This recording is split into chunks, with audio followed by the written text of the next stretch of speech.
biasanya kalau orang sudah dapat dokter honoris causa pasang, nah, artinya supaya kelihatan good.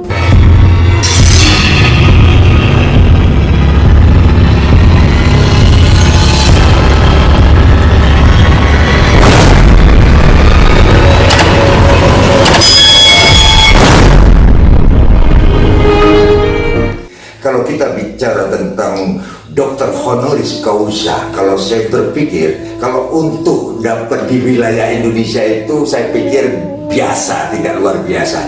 Tapi di sini ada yang luar biasa.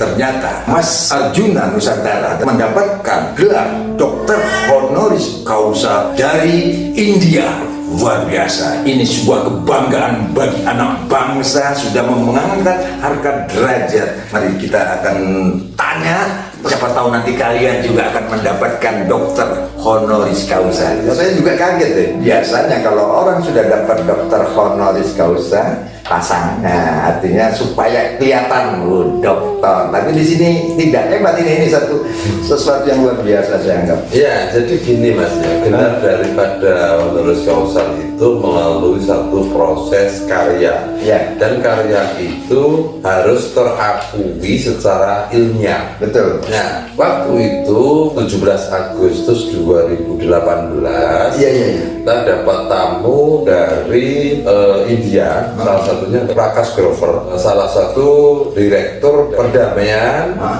dunia dari PBB dengan wilayah Asia. Betul. Dia secara bergerak dalam suatu badan UMDesa itu mencari tahu tentang bagaimana dunia spiritual dan kebudayaan di Indonesia, khususnya di Jawa. Karena Candi Cetro sama Candi Sukuh ini sudah populer di dunia sejarawan. Nah, kita bicara sejarah tentang honoris causa itu. Nah, setelah kita melakukan suatu penjelasan tentang tahapan-tahapan di Candi Cetro, terus kemudian ritual di situ. Nah, profesor itu sangat bangga, seakan-akan waktu itu dia mengikuti irama naik haji. Nah, naik haji kalau di agama Muslim ya, naik haji. Nah, dia berputar di Bertawaf. Dia tawaf 7 kali, terus kemudian berhenti di satu titik, kemudian melanjutkan doa dari situ. Nah, itu bersamaan dengan para Hindu, para pemeluk agama itu dari Bali. Kebetulan saya ada di situ. Betul. Nah, kemudian saya juga mengikuti. Nah, setelah itu selesai, kita mengadakan doa dengan cara Islam.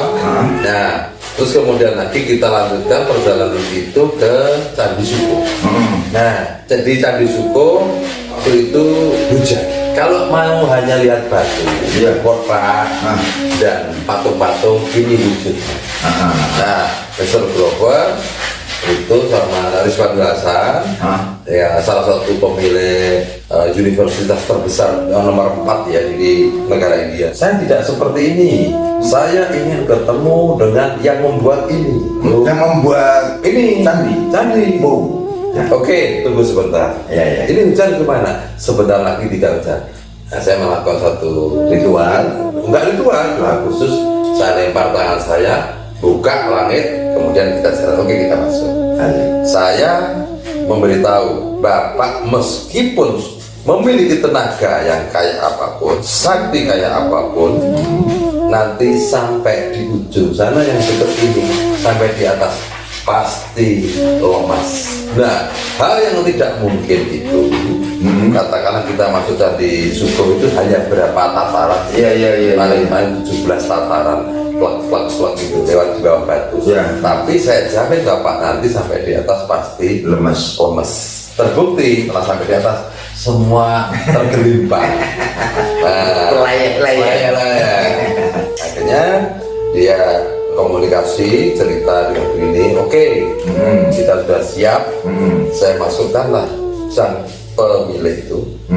Saya melakukan meditasi takar lupa. Nah, kemudian saya suruh meditasi masing-masing, duduk, dan saya selaku narasumber gitu. Betul. Saya menerangkan saya tarik yang Prabu, mohon maaf izinlah masuk ke saya.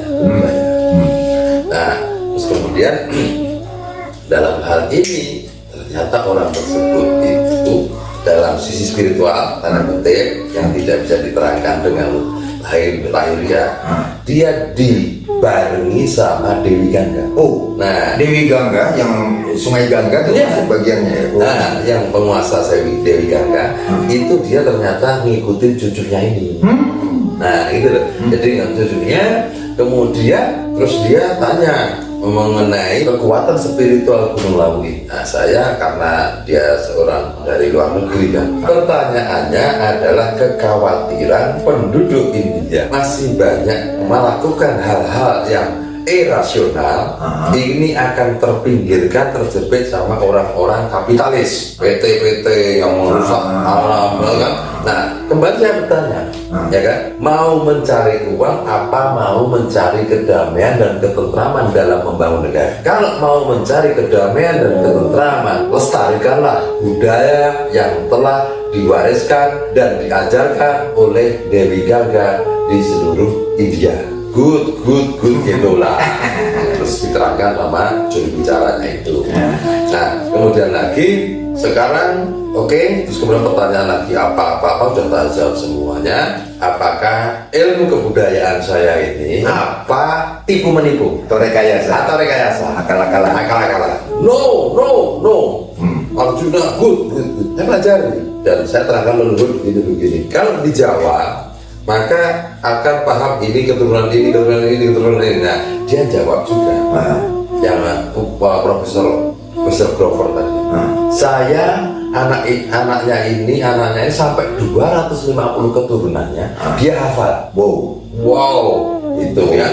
Ternyata kalau saya ilmu tentang mengenal leluhurnya, mencari leluhurnya ini ternyata universal. Seluruh dunia itu ada ajaran tentang bagaimana kamu mengenal leluhur kamu anak siapa, mbahmu dari agama apapun. Setelah itu kan ada Islam, ada Kristen, ada Kejawen, ada Hindu. Dari sekian itu saya suruh duduk bersila. Kalau yang Islam namanya itikaf, kalau ini namanya meditasi, nah itu namanya merenungkan diri. Sekarang saya akan memberikan satu kekuatan spiritual kepada bapak-bapak itu. Sekarang lakukan meditasi masing-masing. Saya ambilkan satu kekuatan spiritual, saya berikan dari berbagai macam agama.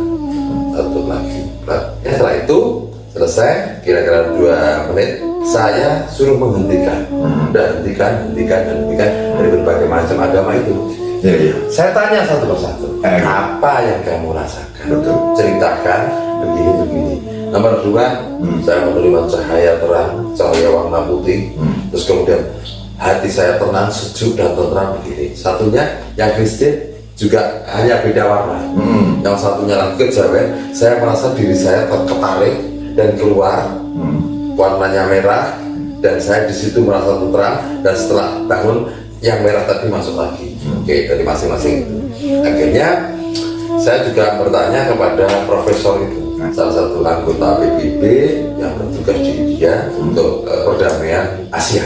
Bahkan saya mendapat prioritas apabila terjadi penyakit dalam saya, tubuh saya sakit, rumah sakit India menggratiskan. Setelah saya check in kekuatan spiritual saya, dan dia mengakui, satu ini mengakui, dan bahwasanya keilmuan saya ini bukan rekayasa, bukan sandiwara, dan memang benar-benar dirasakan. Akhirnya dia juga saya bayar.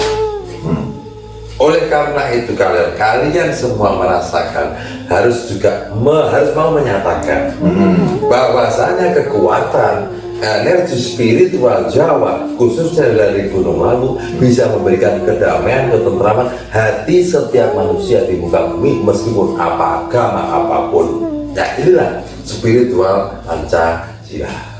Spiritual Pancasila. Spiritual Pancasila. Nah itu turun kita deal, salaman bahwa saya ini bukan rekayasa, bukan mengada-ngada. Nah, dapat pengakuan itu.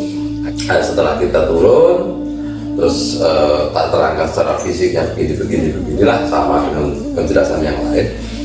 Terus akhirnya saya diseragen di lembaga asasi manusia di Sragen. Itu mendapat satu pengakuan, mendapat sertifikat sebagai penjaga keeping perdamaian dunia dan sebagai honoris causa. Nah, dia yang luar biasa, seorang anak bangsa mendapatkan penghargaan secara khusus dari negara lain, Hindia. Ini kan tidak banyak. Ya. Sebuah pengakuan tidak makan waktu lama antara praktek dan teori menjadi sebuah kekuatan. Itulah pemahaman dari dokter honoris causa. Buat pecinta YouTube, ketika kita tidak pernah berpikir adakah sesuatu yang akan kita dapatkan ketika kita melakukan sesuatu. Betul. Nah, dan kita selalu berbuat dan berbuat segala sesuatu tanpa ada perhitungan apa-apa, sehingga satu masa akan diperhitungkan. Itulah sebuah kemuliaan akan lahir ketika tidak dengan tibusan, tidak dengan akal-akalan alami. Ini yang saya katakan, anak-anak alam adalah sebuah kekuatan yang memang diberikan oleh Tuhan secara khusus. Ini tidak banyak, sehingga menjadi contoh ketika kita mengupas sebuah seni budaya, apalagi yang berkaitan spiritual. Karena apa? India adalah cikal bakal dari yang berkaitan dengan spiritual. Hindu adalah kekuatan yang luar biasa, tapi dia bisa membayangkan, bisa menciptakan. Artinya bukan saja Hindu, tapi ini berdampak dengan agama-agama lain, sehingga di Gunung Lawu ini sudah terbukti semua agama punya proyeksi yang sama bagaimana timbulnya kenyamanan, kenikmatan, sehingga inti persoalannya adalah agama adalah menenteramkan, menyejukkan jiwa, sehingga ketika agama disalahartikan akan menjadi persoalan besar. Mudah-mudahan hati-hati bicara agama, karena apalagi di Indonesia agama sangat sensitif, mudah terbakar, mudah marah, tapi juga pemaaf. Tolong, agama tidak boleh dikotak-katik, dan bahkan juga yang dikatakan spiritual itu atas nama Pancasila. Artinya Pancasila dan agama adalah ruh dan raga, kekuatan yang tidak dipisah-pisahkan untuk berbangsa dan bernegara. Kalau kita mau berkembang atau kita mandek sebagai negara yang mampet,